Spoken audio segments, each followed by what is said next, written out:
प्रहलाद जी का चरित्र सुनाया।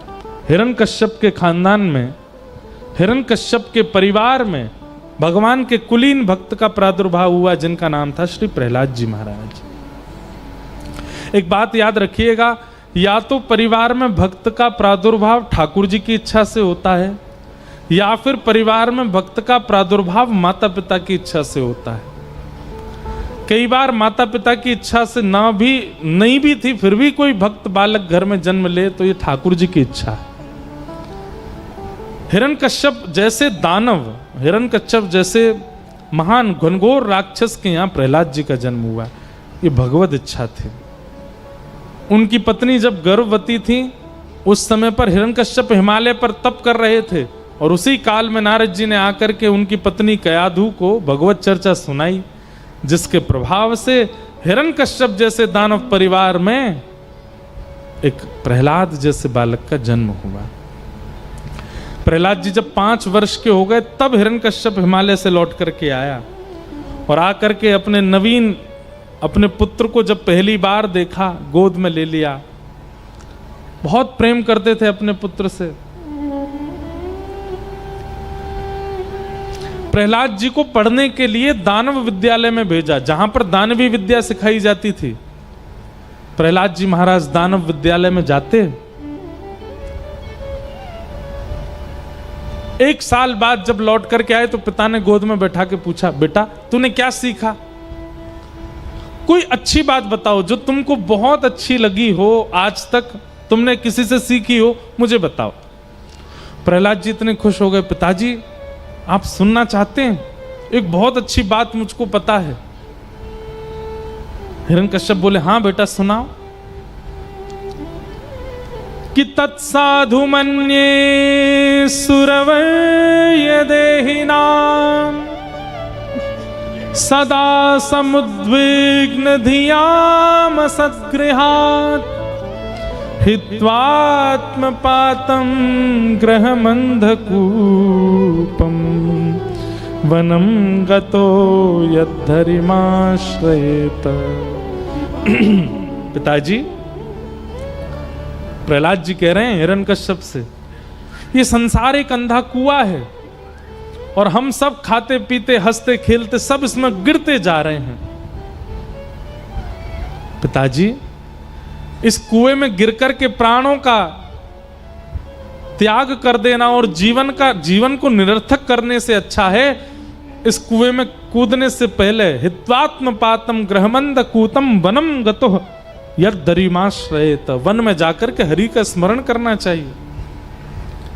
क्योंकि हम सब संसार के लोग तो भेड़ की चाल चलते हैं, आगे वाली भेड़ जहां जाती है सब लोग वहीं जाते हैं। अब देखो, किसी की मृत्यु हो जाती है तो हमारे सनातन धर्म में क्या नियम है, उसको अर्थी में लेटा करके और पूरे नगर से फिर शमशान लेके जाते हैं, और क्या गाते जाते हैं, राम नाम सत्य है, गोविंद नाम सत्य है, कृष्ण नाम सत्य है, गोपाल नाम सत्य है।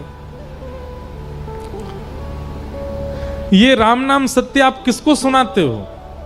वो जो लेट गया व्यक्ति वो तो सुन नहीं रहा है, उसके तो कान अब काम कर नहीं रहे। किसको सुनाते हैं हम? जीवित लोगों को सुनाते हैं।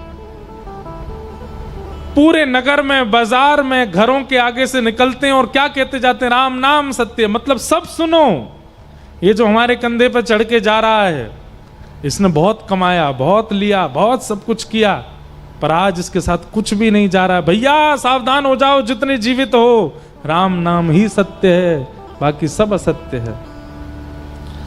पर कितनी बड़ी विडंबना। ताली तो आपने बजा दी, अच्छी बात है, धन्यवाद। पर कितनी बड़ी विडंबना कि राम नाम सत्य है को हमने अपशगुन मान लिया है। किसी के जन्मदिन पे जाके बोल दो, भाई राम नाम सत्य है, क्या बोलेगा? ए भाई तू क्या बोल रहा है, आज मैं 24 साल का हुआ, तू क्या बोलता है भाई?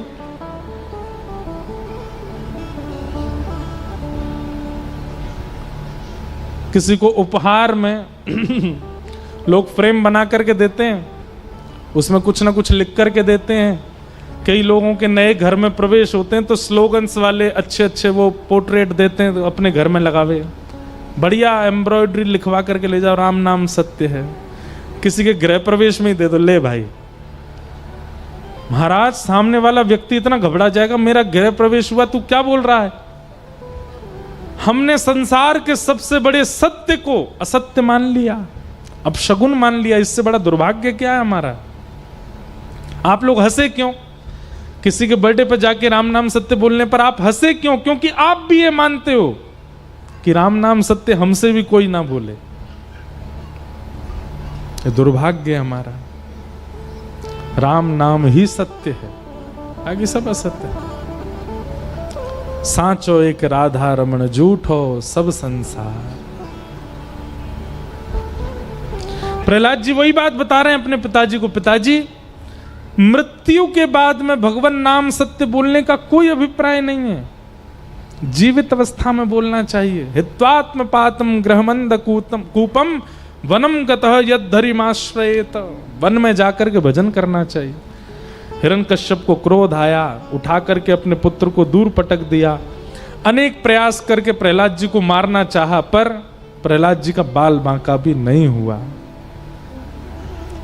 सब जगह हरिनाम ने रक्षा की। एक दिन पिताजी महाराज बोले, ए प्रहलाद तू बच कैसे जाता है? तेरे को पहाड़ से फेंक देते हैं, हम नदी में डुबा देते हैं, तू जहर पिला देते हैं, हर चीज में बच कैसे जाता है?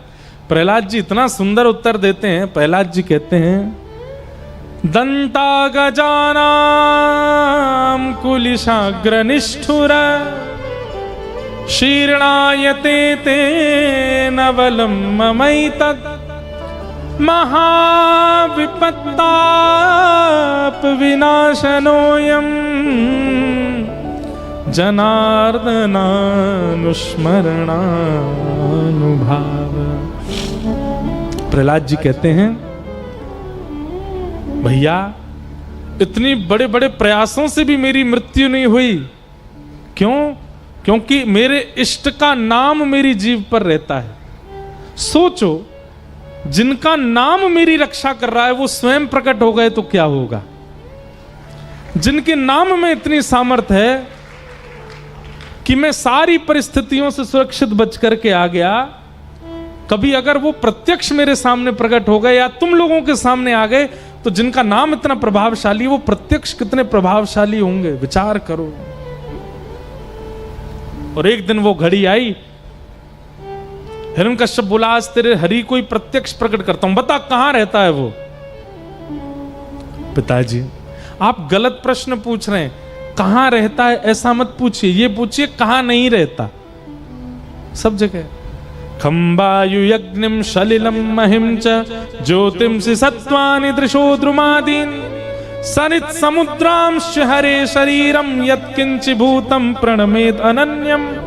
एक बार नामदेव जी महाराज ठाकुर जी से बोले, नाम जपते जपते बोले, ठाकुर जी मैं आपका सबसे बड़ा भक्त बन गया हूं।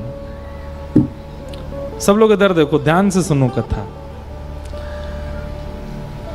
नामदेव जी महाराज के मन में यह बात आने लग गई थी कि उनसे बड़ा भक्त नहीं है ठाकुर जी का। एक दिन गोरा काका, उन्होंने कहा, नामदेव जी ने पूछा मेरी भक्ति कैसी है? तो गोरा काका बोले, आपकी भक्ति में थोड़ी सी कमी है।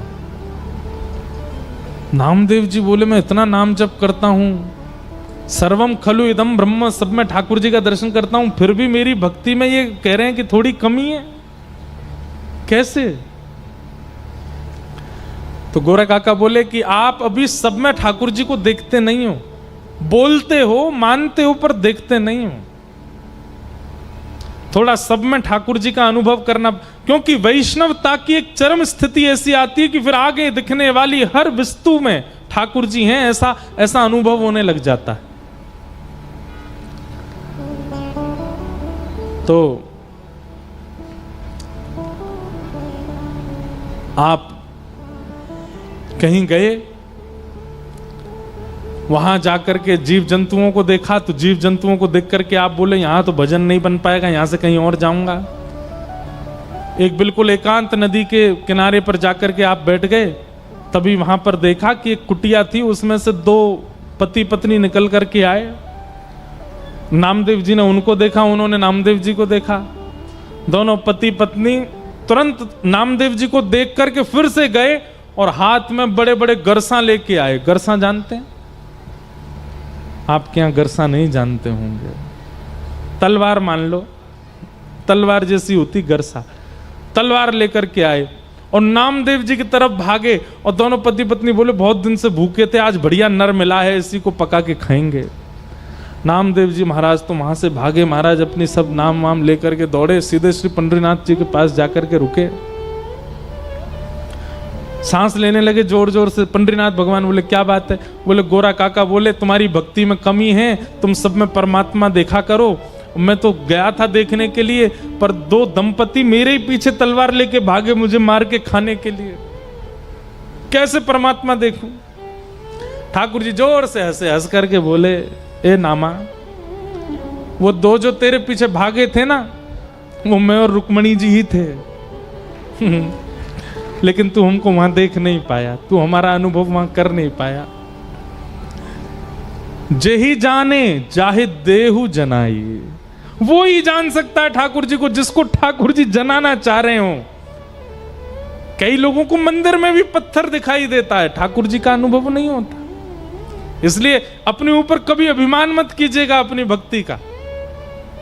ठाकुर जी चाह रहे हैं इसलिए नाम जपते हो, ठाकुर जी चाहते हैं इसलिए तिलक लगा रहे हो, ठाकुर जी चाहते हैं इसलिए कथा सुन रहे हो, ठाकुर जी चाह रहे हैं इसलिए कथा कह रहा हूं, ठाकुर जी चाहते हैं इसलिए वृंदावन जाते हो, ठाकुर जी चाहते हैं इसलिए संत आपके यहाँ आते हैं, ठाकुर जी चाहते हैं इसलिए पंढरपुर जाते हो। ठाकुर जी ना चाहें तो आप कुछ नहीं कर सकते। इसलिए अपनी भक्ति का कभी अभिमान मत कीजिएगा कि हम तो ये नियम करते हैं, ठाकुर जी चाहते हैं इसलिए हो रहा है, वो नहीं चाहें तो नहीं कर पाओगे आप। प्रहलाद जी महाराज बोले पिताजी भगवान कहां नहीं है? सब जगह है। अच्छा इस खंबे में? बोले हाँ। अणुमणियान महतो मणियान, सब जगह हैं ठाकुर जी। जैसे ही खंभ भेदन किया, हिरण्यकश्यप ने अपनी गदा का प्रहार किया और खंभ भेदन करके भगवान नरसिंह प्रकट हो गए। बोलो नरसिंह भगवान की। सब लोग नरसिंह भगवान को प्रणाम करो। सत्यम विधातुम निज भृत्य भाषितम व्याप्तिम च भूतेष्वखिलेषु चात्मनः अदृश्यतात्यद्भुत रूपमद्वहं स्तंभे सभाया न मृगम न मानुषम। भगवान नरसिंह प्रकट हो गए, नरहरि प्रकट हो गए और प्रकट होकर के हिरण्यकश्यप के साथ युद्ध करके उसको समाप्त किया। प्रहलाद जी ने स्तुति गाई, भगवान ने उनको वरदान प्रदान किया, अनुग्रह किया। बोलो नरहरि भगवान की। आगे देवासुर संग्राम, बलि वामन अवतार की कथा, गजेंद्र मोक्ष की कथा, नवम स्कंद में समस्त सूर्य वंश के राजाओं के प्रसंग सुनाते हुए प्रभु श्री राम के अवतार का प्रसंग सुनाया गया। अब हम जल्दी से ठाकुर जी का जन्मोत्सव करेंगे। अभी रामनवमी का मंगल उत्सव परसों यहाँ होगा। हम लोग परसों भी श्री राम जी के मंगल जन्मोत्सव की कथा आप सबको सुनाएंगे। आज तो कृष्ण जन्म की कथा है, कल कृष्ण बाल लीला होगी, परसों रुक्मणी मंगल की कथा है, तो प्रारंभ में या मध्य में कहीं राम जन्म की भी कथा कहेंगे और राम जन्मोत्सव भी कथा में मनाएंगे। और एक चीज सुन लीजिए, हमारी अभी किसी से बात तो हुई नहीं है लेकिन हम अपने मन से ही बता रहे हैं, विश्राम दिवस की कथा बहुत जल्दी होगी, क्योंकि 10 बजे के बाद गर्मी होनी बहुत प्रारंभ हो जाती है, इसलिए कथा सुबह 8 बजे से प्रारंभ होगी। अब आप सब लोग सवेरे सवेरे उठ के जल्दी, और सुनिए उस दिन हम 8 बजे ही आ जाएंगे क्योंकि 12 बजे हमको प्रस्थान करना है, इसलिए आप सब लोग यहाँ 8 बजे आ जाइए। 11 साढ़े 11 बजे तक कथा, और फिर जब तक ठाकुर जी का मन कराएगा करेंगे कथा, और कह करके फिर विश्राम दिवस को जल्दी कथा करके निकल जाएंगे। आप सब लोग समय का ध्यान रखना। प्रभु श्री राम के प्रादुर्भाव का प्रसंग हम लोग परसों सुनेंगे। एक श्लोक में राम जी को प्रणाम कर लेते हैं। सब लोग हाथ जोड़ के प्रणाम करो।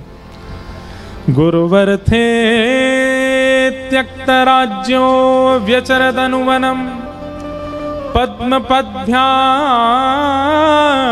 प्रियाया पाणिस्पर्शाक्षमाभ्याम व्रजत पथरुजो यो हरीन्द्रानुजाभ्याम वैरूप्या शूर्पणख्या प्रिय विरहरुष रोपितब्रूविजम्भ तस्ताब्धे बद्ध सेतु खलद बदहन कौशलेन्द्रोवतान्नः। राजा रामचंद्र भगवान की। ये एक श्लोक की राम कथा है भागवत जी में, एक श्लोक में पूरी राम कथा, और फिर इसके बाद 2 अध्याय में राम कथा है पूरी। ऐसे राम जी को हम, और परसों जो हम रामलीला सुनाएंगे ना थोड़ी सी, वो भागवत जी में जो रामलीला है वो सुनाएंगे। आपने मानस जी की तो सुनी होंगी, वाल्मीकि रामायण सुनी होंगी, पर भागवत जी की राम कथा सुख रामायण, परसों उसके बारे में कुछ कहेंगे। चंद्रवंश के राजाओं की कथा सुनाते हुए कृष्ण लीला 2 श्लोकों में सुना करके परीक्षित को सुखदेव जी शांत हो गए। अब यहां से 10वां स्कंद प्रारंभ होता है और श्री सुखदेव जी महाराज के चरणों में परीक्षित कहते हैं, कथितो वंश विस्तारो भवता सोम सूर्ययो राज्ञां चो भयवंश्यानां चरितम परमाद्भुतम। बहुत ध्यानपूर्वक सुनिएगा। अब कृष्ण लीला में हम प्रवेश कर रहे हैं। 4 दिन से कथा चल रही है, आज 4था दिन है, पर हमारी आपकी तरह कथा नहीं होती थी। 5 साढ़े 5 प्रारंभ हुई, 8 साढ़े 8 पूरी हो गई। सुखदेव जी मंच पर पहले दिन बैठे हैं और 4 दिन तक 24 घंटे कथा चल रही है।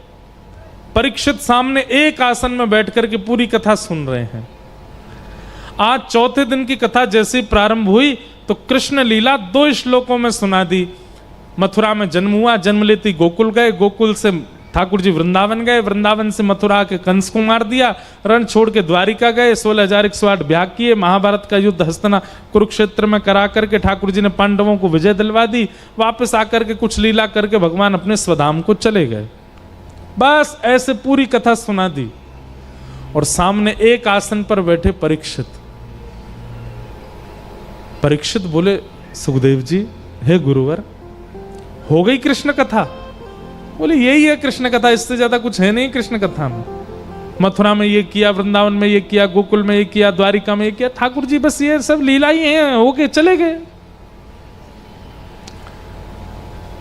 तब परीक्षित जी कहते हैं, भगवान आप मुझे कितने भी राजाओं की कथा सूक्ष्मता से सुना दीजिए, मैं सब राजी हूं, पर जिन्होंने मेरी मां के गर्भ में प्रवेश करके मेरे प्राण रक्षा की, उनकी कथा आप ऐसे मत सुनाओ, विस्तार से सुनाओ। सुखदेव जी बोले, 4 दिन हो गए, तुमने आसन भी नहीं बदला अपना, कुछ खा लो, कुछ पी लो, थोड़ा बाहर घूम लो, थोड़ा आराम कर लो, फिर सुना दूंगा।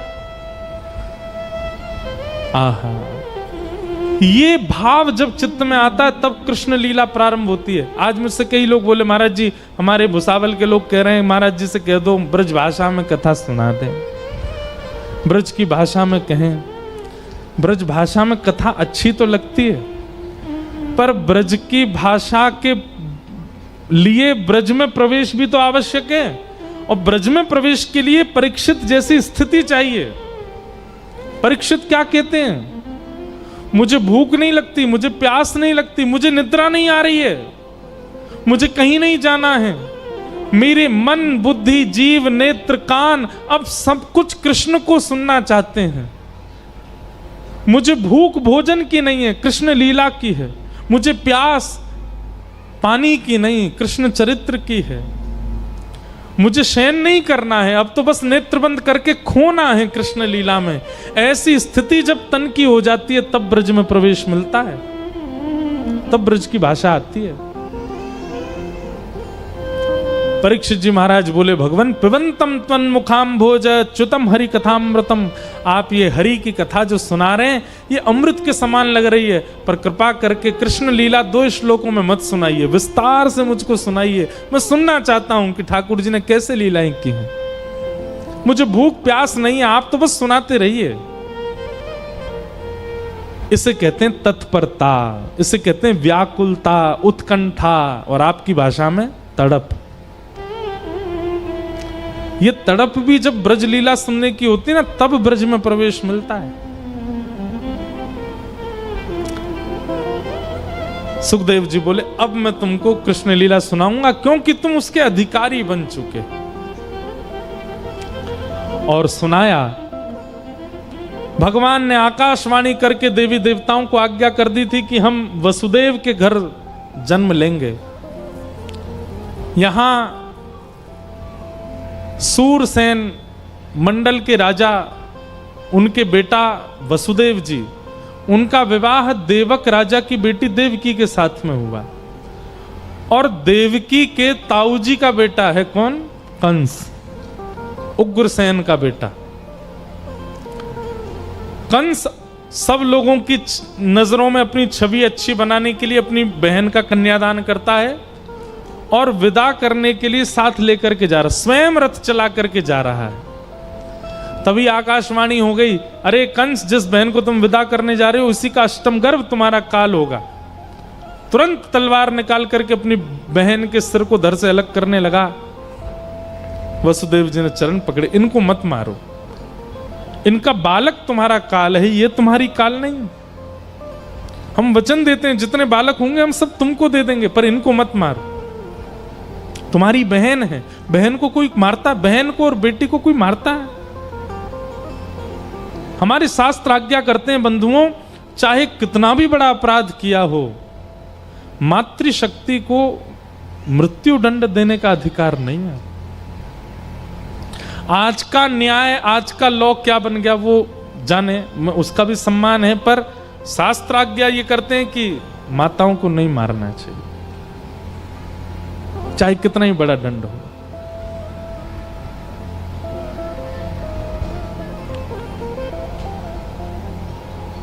अब कोई लोग कहते हैं देवता अगर आकाशवाणी करते ही नहीं तो चुपचाप ठाकुर जी का जन्म हो जाता। भगवान अगर देवता आकाशवाणी नहीं करते, वसुदेव और देवकी का ब्याह हो जाता, ठाकुर जी आराम से जन्म लेते, कंस को मार देते। देवताओं ने आकर के आकाशवाणी करके सब खत्म कर दिया। नहीं, बात सुनिएगा। कंस ने एक प्रावधान बनाया था, कंस ने एक स्वरूप बनाया था। वो पूरी मथुरा नगरी के आगे इतना अच्छा दिखाना चाह रहा था अपने आप को, देखिए मैं अपनी बहन का कन्यादान कर रहा हूं, सारथी होते हुए भी खुद रथ चला के जा रहा हूं।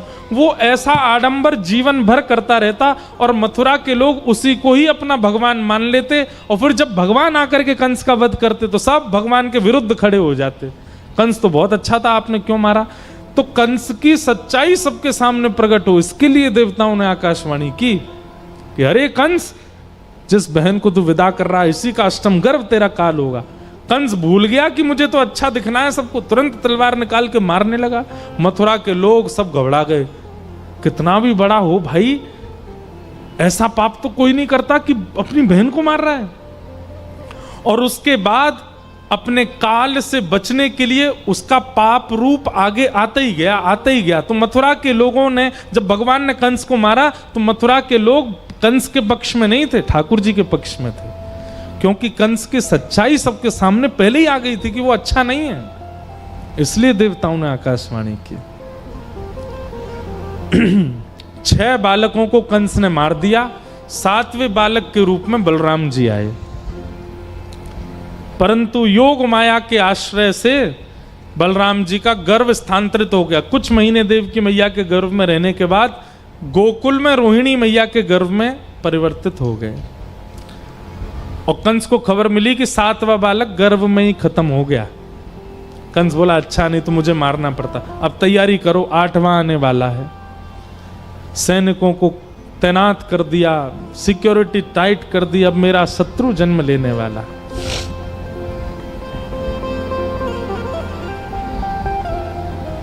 एक बात कहें, मन में आ रही है इसलिए बोल देते हैं। जिस चीज से आप बहुत भयभीत रहते हो ना कहीं वो आपके पीछे ही रहती है। इसलिए किसी से भयभीत मत हुआ करो, ज्यादा भय मत रखा कीजिए किसी से। ये हम अपना अनुभव बता रहे हैं, हमको छिपकली से बहुत डर लगता है और जिस कमरे में घर में हम जाते हैं हमको दिख ही जाती है। अभी जहाँ है वहाँ तो नहीं दिखी, पर हाँ नज़र घुमाऊँ मैं अगर तो मुझे मिल ही जाती है। अब हमने विचार किया कि अब उसमें भी हम ठाकुर जी का दर्शन करेंगे।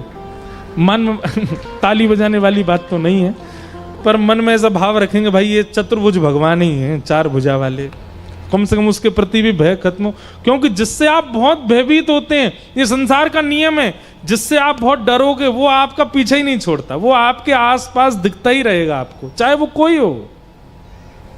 इसलिए डरिए मत, भय निकाल दीजिए चित्त से। और श्रीमद् भागवत भय विनाश करती हैं, हमारा भी कर रही हैं धीरे धीरे।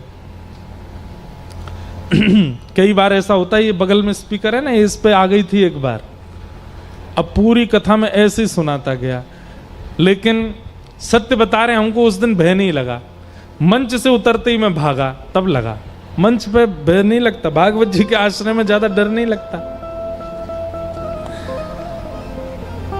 भयभीत नहीं होना, सब में ठाकुर जी को देखो। कंस इतना भयभीत था ठाकुर जी से कि इसलिए ठाकुर जी ने उसको और ज्यादा ही भयभीत करके रखा। अगर भयभीत नहीं होता, ठाकुर जी के आगे पहले ही सरेंडर हो गया होता तो बहुत अच्छा होता, कंस को भगवान मित्र बना लेते अपना। लेकिन उसके भय ने ही उसकी मृत्यु का कारण बन गया। भादों का महीना, अष्टमी तिथि, मंदम मंदम जलधरा, और रात्रि का समय, बादल में, आकाश में घनघोर बादल छाए हैं, मंदम मंदम जलधारा गिर रही है, बीच बीच में कभी चंद्रमा का दर्शन हो जाता, अष्टमी के चंद्रमा। मंदिराचल पर्वत पर चंदन की सुगंधी को लपेट करके स्वयं में पवन बह रही है, धीमी धीमी सौंधी सौंधी हवा चल रही है, सबको सुगंधी आ रही है, सबको इतना सुख मिल रहा है कि गहरी निद्रा में सब सो रहे हैं। और उसी समय कंस के कारागृह में देव की मैया के गर्भ से एक दिव्य तेज प्रकट हुआ, और दिव्य तेज के साथ शंख चक्र गदा पद्मधारी श्री बाल कृष्ण प्रभु प्रकट हो गए। बोल बाल कृष्ण लाल की। हाँ, आप लोग धीरे जय बोलना, कहीं कंस उठ ना जाए, हैं? बोल बाल कृष्ण लाल की। हाथ जोड़ करके सब लोग प्रणाम करो। तमद्भुतं बालकमम्बुजक्षणं चतुर्भुजं शंख गदार्युधायुधं श्रीवत्सलक्ष्मं गलसौभकौस्तुभं पीताम्बरं सान्द्रपयोदसौभगम्। आहा, 4 भुजा धारण करके, शंख चक्र गदा पद्म लेकर के अपने ऊपर ठाकुर जी ने कौस्तुभ मणि पहनी है, पीताम्बरी पहन करके ठाकुर जी प्रकट हुए। ठाकुर जी विशाल बन के नहीं आए छोटे से बालक के रूप में ही है, नन्हे से बालक बन के आए, पर नन्हे से बालक के रूप में ही चतुर्भुज हैं, पीताम्बरी पहनी है, गले में कौस्तुभ मणि पहन रखी है ठाकुर जी ने। ऐसा स्वरूप ठाकुर जी का प्रकट हुआ। देव की मैया ने चरणों में प्रणाम किया। ठाकुर जी बोले, मैया, कोई मां जन्म देते ही बालक को प्रणाम करती, आप प्रणाम क्यों कर रही हो? देव की मैया व्यंग में बोली, अब आप बालक बन के आते तो गोद में लूंगी ना, पिताजी बन के आए हो, 4 भुजा पहन के और वस्त्र पहन के, कौस्तुभ मणि पहन के और शंख चक्र गदा पद्म लेकर के कोई बालक जन्म लेता है कभी? आप अनुभव ही नहीं होने दे रहे हो मुझको कि बालक हुआ है, तो मैं आपको प्रणाम ही करूंगी ना। ठाकुर जी बोले, मैया रुक जाओ, अभी हम बालक बन जाते। ठाकुर जी ने वस्त्र उतार दिए, 2 भुजा अंतर ध्यान कर दी, सारे आयुध अंतर ध्यान कर दिए, और नन्हे से बालक के भांति जैसे ही बने, देव की मैया ने तुरंत ठाकुर जी को गोद में उठा करके अपने पयोधर का पान कराया।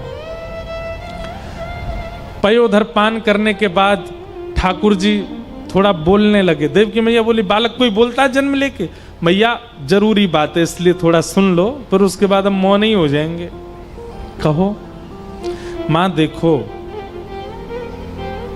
हम कृष्ण रूप धारण करके आए हैं, कंस वध तो हम करेंगे, पर हमें प्रेम का स्थापन करना है इस पृथ्वी पर। कलयुग में धर्म से रक्षा नहीं हो पाएगी, कलयुग में नियमों से रक्षा नहीं हो पाएगी, कलयुग में मर्यादाओं से रक्षा नहीं हो पाएगी, ज्ञान से रक्षा नहीं हो पाएगी। कलयुग में रक्षा प्रेम से होगी। और उस प्रेम की स्थापना करने के लिए हमको थोड़ी लीला करनी पड़ेगी, और उस लीला को संपादित करने के लिए हमको कुछ दिनों के लिए आपसे दूर जाना पड़ेगा। आपसे और पिताजी से हमारी प्रार्थना है कि आप अभी थोड़ी देर हमारा दर्शन करके और हमको अभी यहाँ से लेकर के गोकुल जाइए।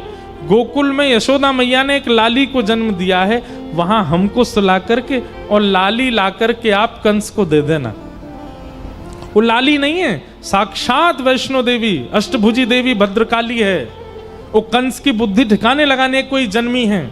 मुझे आप वहां छोड़ आइए, लाली ला के यहाँ दे देना, और फिर 11 वर्ष 56 दिन ब्रज में लीला करके प्रेम की स्थापना करके फिर मैं आऊंगा, और फिर आकर के कंस को मारूंगा। देवकी मैया पहले तो भावुक हो गई कि आप जन्म लेते ही जा रहे हो, लेकिन थोड़ी देर बाद वसुदेव जी बोले, ठाकुर जी ये सरल कैसे होगा? हाथों में हथकड़ियां, पैरों में बेड़ियां, इतने सारे दरबान सोए हैं, हम लोग इतने गहरे पिंजरे में बंद हैं, कैसे लेके जाएंगे आपको?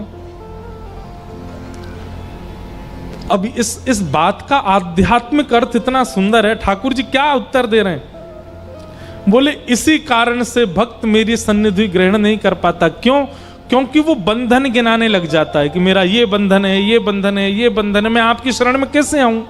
मुझे काम का प्रेशर है, परिवार का प्रेशर है, माता जी नहीं आने दे रही, पत्नी नहीं आने दे रही, बच्चों को छोड़ के नहीं आ सकते, हम कैसे आए? ठाकुर जी कहते हैं, मुझे बंधन मत गिनाइए, बंधन सहित मेरे पास आइए, बंधन खोलने की जिम्मेवारी मेरी है, आप आइए समीप। पिताजी मुझे हथकड़ी, बेड़ियां, द्वारपाल मत गिनाइए, आप तो विश्वास के साथ मुझे गोद में लीजिए, जिम्मेवारी मेरी है। जैसे वसुदेव जी ने गोद में लिया, हथकड़ियां अपने आप खुल गईं, बेड़ियां अपने आप खुल गईं, चट चट सारे ताले खुल गए। ठाकुर जी बोले, यही समझना है, बंधन गिना करके रोइए मत। भुसावल में बैठे हैं, ठाकुर जी हम वृंदावन नहीं आ पा रहे, काम बहुत है, बच्चे ऐसे हैं, पत्नी ऐसी है, माता पिता ऐसे हैं, ये है वो, बंधन नहीं। आज मुझे कोई बोल रहा था सुबह जलगांव में, हम बहुत साल से प्रयास कर रहे हैं, वृंदावन नहीं जा पा रहे। मैंने कहा मैं बोल दूं, अगर तुम करो तो मैं बोलूं। बोला बताइए। मैंने कहा आज ही रात की ट्रेन में बैठ जाओ, कल भले ही तुम्हारे 100 काम जरूरी हैं, आज ही बैठो, निकल जाओ। उसके नेत्र सजल हो गए, बोल पक्का चला जाऊं? मैंने कहा चले जाओ। चला गया। मैंने कहा 100 काम तुम्हारे जो है, एक बार ठाकुर जी पे छोड़ के तो जाओ, देखना लौट करके आओगे तब तक थोड़े व्यवस्थित मिलेंगे। इसका मतलब ये नहीं है कि बच्चे अपने एग्जाम छोड़ के चले जाएं, पंडरीनाथ भगवान पास करा देंगे, महाराज जी बोल के गए। काम जो जरूरी है वो तो करने ही है, पर कई काम ऐसे होते हैं जो इतने आवश्यक नहीं होते, उनके चक्कर में भी हम ठाकुर जी के पास नहीं जाते, कथा में नहीं आते। कभी कभी छोटे मोटे काम छोड़ दिया करो ठाकुर जी के भरोसे, ठाकुर जी देखेंगे। जाओ, बंधन मत गिनाओ, आप तो केवल जाओ।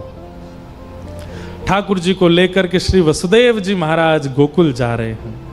मंदम मंदम जलधार गिर रही है, यमुना जी के बीच से जैसे ही प्रवेश किया, श्री यमुना जी ने एक उफान भर के ठाकुर जी के चरण स्पर्श कर लिए। देखो कल यमुना जी का जन्मोत्सव था, आज पतिदेव का जन्मोत्सव है। कल पत्नी का जन्मोत्सव था, कल यमुना छठ थी ना, आज ठाकुर जी का जन्मोत्सव है। और ठाकुर जी को लेकर के गोकुल गए। गोकुल में भी सब सोए थे, चुपचाप यशोदा मैया के कक्ष में जाके लाला सुवाई दिए। लाली लेकर के वसुदेव जी वापस मथुरा आए। लाली के आते ही सबके नेत्र खुल गए, सबकी निद्रा खुल गई। कंस दौड़ा दौड़ा आया, बालिका को पकड़ करके जैसे ही पटका पृथ्वी पर, अष्टभुजी देवी भद्रकाली प्रकट हो गई और कहा, अरे दुष्ट कंस, तूने इतने निरपराध बालकों को मारा, और जिससे बचने के लिए मार रहा था उसका जन्म तो हो चुका। कंस बोला कहां हो गया? 8वें बालक तो आप? बोले मैं नहीं हूं। 8वें बालक ने तो जन्म ले लिया ब्रजमंडल के किसी कोने में, और अब तू बच के दिखा। कंस बोला एड्रेस बता दो, कहां लिया है? स्पष्ट है, भागवत जी में वर्णन है। लक्ष्मी देवी कहती है यत्रत्ववा, जन्म लिया है ब्रज में, 84 कोस के अंदर है, बस इतना सुन ले। कहां लिया ये नहीं बताऊंगी। अब यहां कंस ने राक्षसों को बुलाया, दुनिया भर के जितने राक्षस थे सब उसने मथुरा बुला लिए और एक मीटिंग बैठाई, मेरे शत्रु को ढूंढो, लेकिन हम लोग चलें गोकुल। अब सब लोग बड़े सावधानी से बैठना। नंद बाबा 80 बरस के है गए, लेकिन अभी तक लाला नाए भयो। पर अब धीमे धीमे सबन को लगन लगी कि अब के लाला होएगो। सबरे ब्रजवासी एकजुट है करके नंद बाबा तक, बाबा तुम तो चकाचक घुटवाए दो, लाला तो अपने आप है जाएगो। अब समझ रहे हो ब्रजभाषा? सबको नहीं आ रही है समझ में, इसीलिए तुम कम बोल रहे थे। झाला, तुम ही झाला। झाला मतलब समझ, ऐसे बोलते हैं ना, झाला मतलब समझना ही होता है। अच्छा, झाला मतलब हो गया। समझने को क्या बोलते हैं? समझ लगा। एक तो भाई बड़े कठिन शब्द हैं आपकी मराठी के, मेरे मुंह से कुछ और निकल जाएगा। मेरे को अभी तक लगता था झाला मतलब होता है समझ गए, पर झाला मतलब हो गया। चलो कोई नहीं। लाला नाए भयो, लेकिन ब्रजवासी बोले बाबा अब के लाला होएगो। और नंदा सुनंदा 2 बहन हैं नंद बाबा की। आज सवेरे सवेरे नंदा सुनंदा ने देखी सूर्य उदय है गया, लेकिन भाभी अभी तक उठी ना है। जैसे ही नंद भवन में जाकर के देखी तो नंद रानी यशोदा तो सोई हैं और बगल में नीलमणि जैसो लाला सोयो है। अब लाला सोयो कि लाली जे ना पतो, बस बालक सोयो है। चदरिया ओढ़ के कुल बुलाए रहे हो, हाथ पाम चला रहे हो अपने। नंदा सुनंदा दोनों गई और दोनों ने जाके कही, हे विधाता, एक लाला है जाए, फिर भले ही 6 लाली है जाए, लेकिन एक लाला तो है जाए। सुनंदा बोली, क्यों लाला क्यों चाहिए? अरे तू जाने ना हम कौन लगी वा की बुआ। अब लाली होएगी तो लाली तो कोमल होवे, लाली तो कछु कह ना सकें, लाली ये डांट ना सकें, लाली ये मार ना सकें। पर हमारो भतीजा होगो लाला होएगो, वाके तो कान मरोड़ के रखे करेंगे।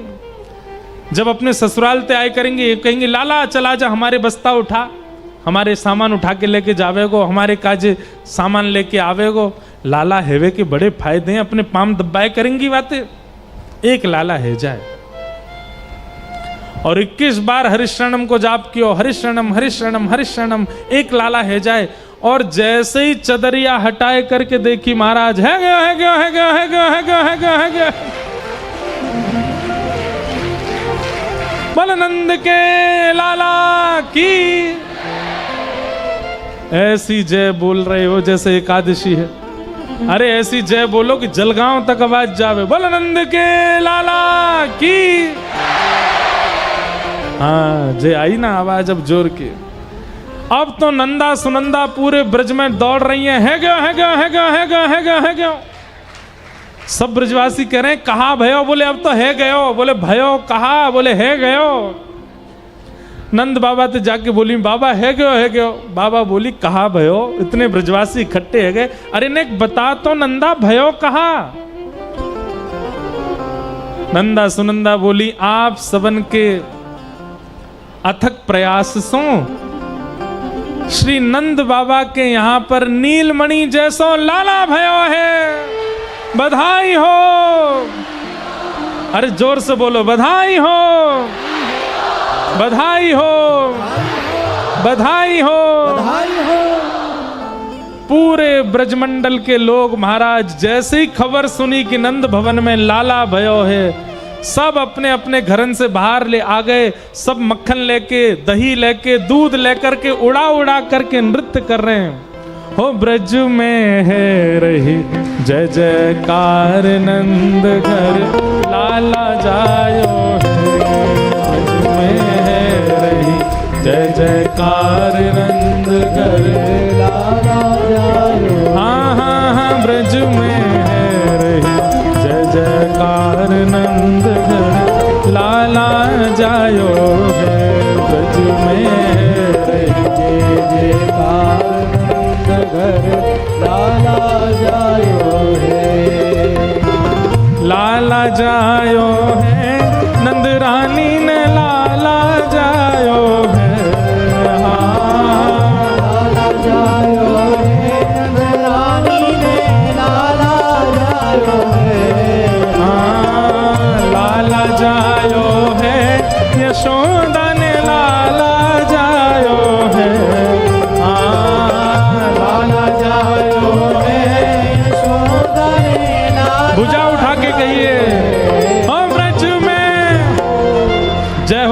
जोड़ते